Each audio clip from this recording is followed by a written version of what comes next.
That moves us to you created the ultimate checklist for choosing a partner. Evidently, there are, and there should be, a list of things that make up a good partnership.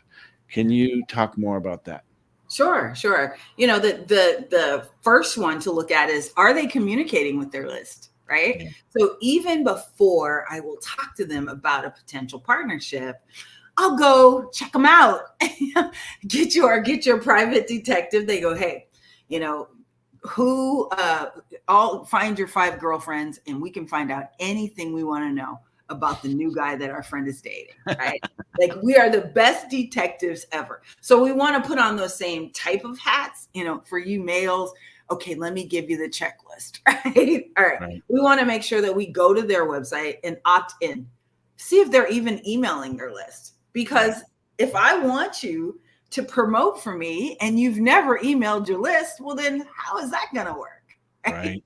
Right? It's not going to end well. So we want to see, are they communicating with their list?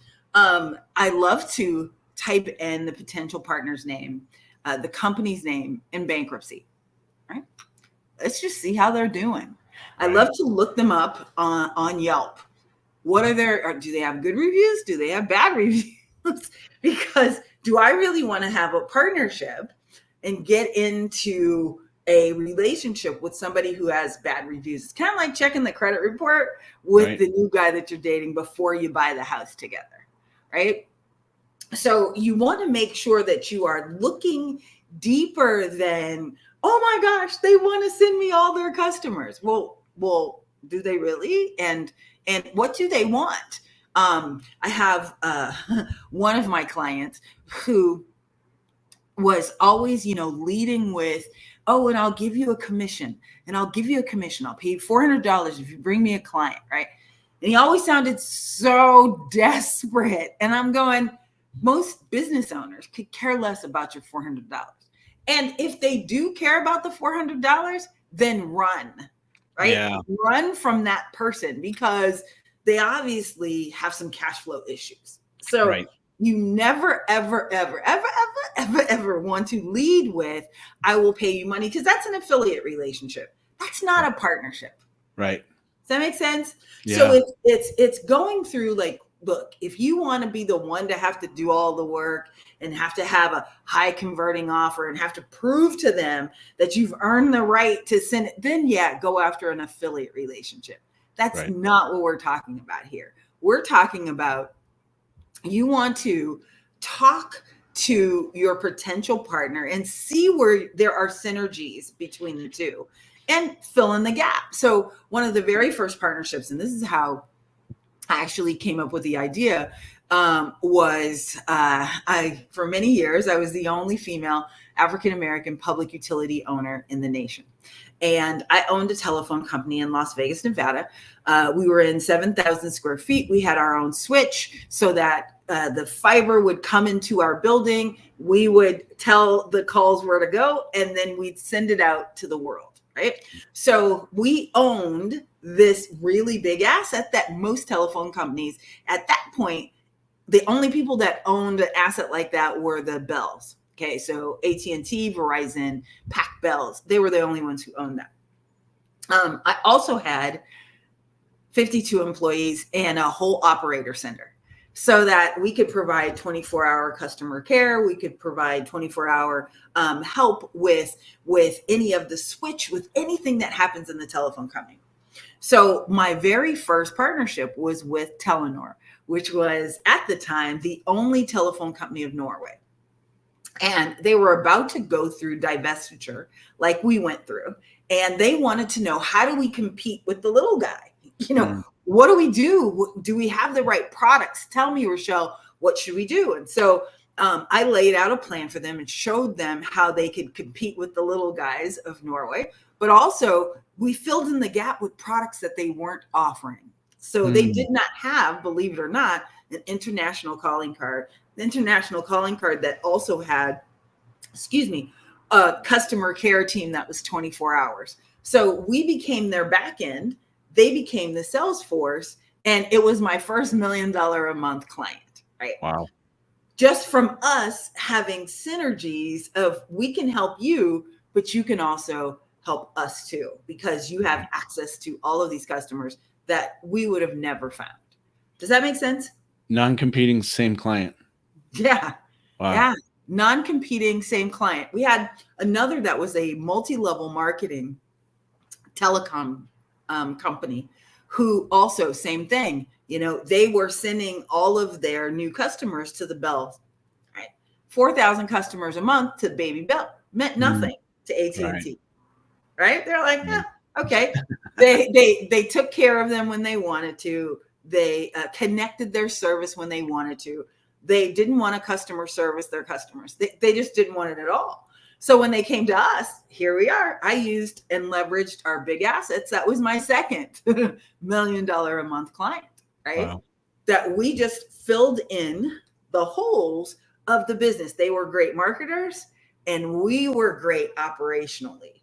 So I always love them. One of the things that I make all new clients do is when you first talk to me, I want to know your 20 best accomplishments, right? From your top leaders, from the company, and give me your 20 assets that you have. Tell me what kind of assets do you have in this business? And most folks go, I don't know. Right? Yeah. Well, you can't leverage what you don't know. Right. So how are we supposed to find really great synergistically amazing customers that can fit in and fit the piece of the puzzle with you if you don't know exactly what your best asset is and what you can leverage, right? Because here's what happens. So often, and Dan used to say this all the time, is there's one big company in your industry and all of y'all just do what the big company does. Yeah. Just following the big dumb company. Whether it makes money or not, whether it's profitable for you or not, right? Whether it makes sense for you or not. You just follow what the other ones are doing. And so you're following people who are following people who are lost. And they don't even know that they're lost, right? Yep. So that's why oftentimes we just do it for you, right? We come in, we examine your business, we figure out what are your assets, where are you? Instead of waiting for them to go, well, we have the best customer service ever. I said, well, here's what I just did. Let's listen to a live call of me calling into your customer service. Right. How about we do that? Right? Just had a client who told me that. Well, everybody on my team is top notch. Awesome. When's the last time you called into your office? Right. She's like, well, I call in every day. I said, do you have caller ID? Yes. So they know it's you. Oh, okay. So I said, how about we call now? Called. It didn't go well. Let's just say. Yeah. And she said, well, let's call this other number because this girl is really good.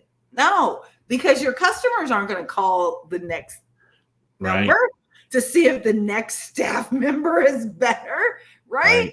You've lost the opportunity. So when you are vetting a potential partner, call their office, see what they say, pretend to be a potential prospect, see what they do. See, do they send you out? Do they actually email you what they say they're going to email you? The best companies, get a 10 out of 10, right? If they don't at least get the 10 out of this checklist, look, if they're not at least at a C, which is 70%, then you need to run and run fast. Yeah. Wow. That's great examples. Wow. You can tell you've done this before. For about 25 years. I've done it for a while. And found that's why, when people go, oh, I don't like partnerships. I'm like, you're crazy. Even look at Taco Bell, right? Taco Bell and Doritos have a huge partnership. Their number one seller right now is that silly Dorito taco. Now, you and I both know, right? That it's like, we're not eating that, but we are Mexican food aficionados. Yeah.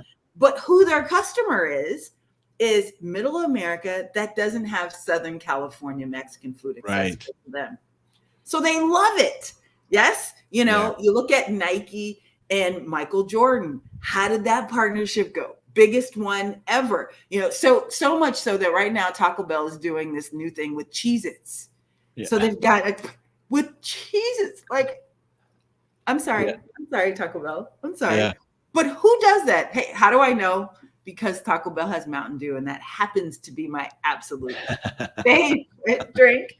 And so I don't drink coffee. Hello, but I do drink Mountain Dew. Mountain Dew.